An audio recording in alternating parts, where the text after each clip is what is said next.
स्वागत है दोस्तों आपका एक बार फिर अपने इस YouTube चैनल में दीपा पांडे के साथ।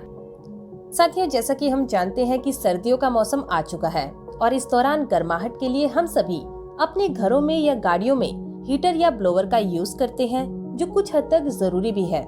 लेकिन क्या आप जानते हैं कि लापरवाही से हीटर का यूज करना आपको भारी नुकसान पहुंचा सकता है?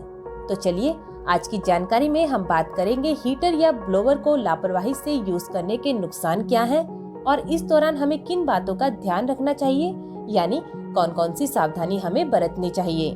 साथियों, आपने खबरों में अक्सर सुना भी होगा कि सर्दियों के मौसम में हीटर या ब्लोवर के चलते कितनी मौतें होती हैं, जो नतीजा होता है सिर्फ हमारी लापरवाही का।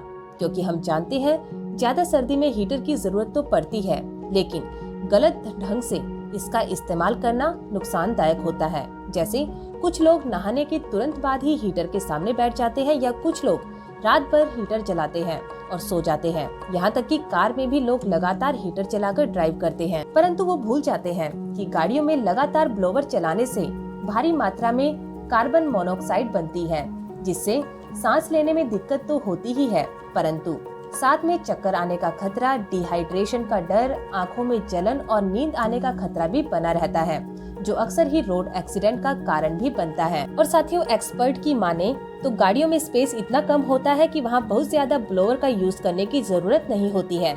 जब ज्यादा ठंड हो या जरूरी लगे तो ही कुछ समय के लिए ब्लोअर को चलाया जा सकता है, लेकिन कुछ समय बाद उसे बंद कर देना चाहिए। और अगर गाड़ी में बच्चे हैं तो फिर तो ब्लोअर का ना के बराबर ही यूज करना चाहिए, क्योंकि ऑक्सीजन की कमी के चलते बच्चों में सांस फूलने की समस्या हो सकती है।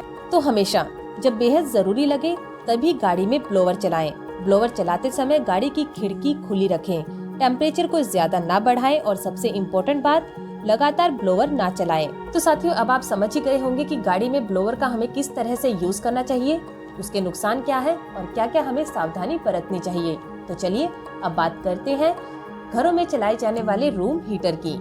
हेल्थ एक्सपर्ट की माने तो उनका मानना है कि रूम हीटर सेहत के लिए सही नहीं होता, क्योंकि रूम हीटर बंद कमरे में हवा को शुष्क यानी ड्राई कर देता है, जिससे आंखों में खुजली, रूखी स्किन, नाक से खून आना, इन्फेक्शन, शरीर में पानी की कमी या डिहाइड्रेशन, साइनस और अस्थमा होने का खतरा बना रहता है। तो साथियों, सबसे पहले तो हमारी कोशिश ये होनी चाहिए कि रूम हीटर का हम प्रयोग ना करके सर्दी में गर्माहट के लिए दूसरे विकल्प हैं उनका प्रयोग करना चाहिए, जैसे गर्म खाद्य पदार्थ या पेय पदार्थों का सेवन करना, या फिर पहनने या ओढ़ने में गर्म वस्तुओं का यूज करना आदि, इनका हम उपयोग करें। और अगर फिर भी हमें रूम हीटर की जरूरत हो तो उसका कम से कम इस्तेमाल करें, लगातार उसे ना चलाएं, ताकि वातावरण में नमी बनी रहे।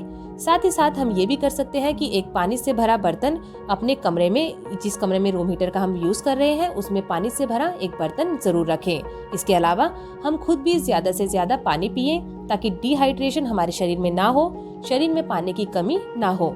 इसके अलावा रूम गर्म होते ही हमें थोड़ी खिड़की या दरवाजे खोल देने चाहिए, ताकि ऑक्सीजन की कमी रूम में ना हो और रूम में हवा का रास्ता बनाए रखें। साथ ही हीटर के टेम्परेचर को कम पे रखें, यानी रूम के टेम्परेचर को बढ़ने ना दें, और सोने से पहले हीटर को बंद जरूर कर दें। और हाँ, हीटर के आगे बैठने के बाद अचानक बाहर ना निकलें, इससे सर्द गर्म होने का खतरा भी बना रहता है। तो साथियों, आशा है कि इन सर्दियों में आप इन छोटी लेकिन इम्पोर्टेंट बातों का ध्यान रखेंगे और अपनी सावधानी से हीटर या ब्लोवर का यूज करेंगे, और साथ ही इस जानकारी को ज्यादा से ज्यादा शेयर करेंगे, ताकि बाकी लोगों को भी इस जानकारी की समझ हो और वे इस बातों का ध्यान रखें और अपना ख्याल रख सकें। तो उम्मीद है कि आपको हमारी आज की ये जानकारी समझ आई होगी और पसंद भी आई होगी।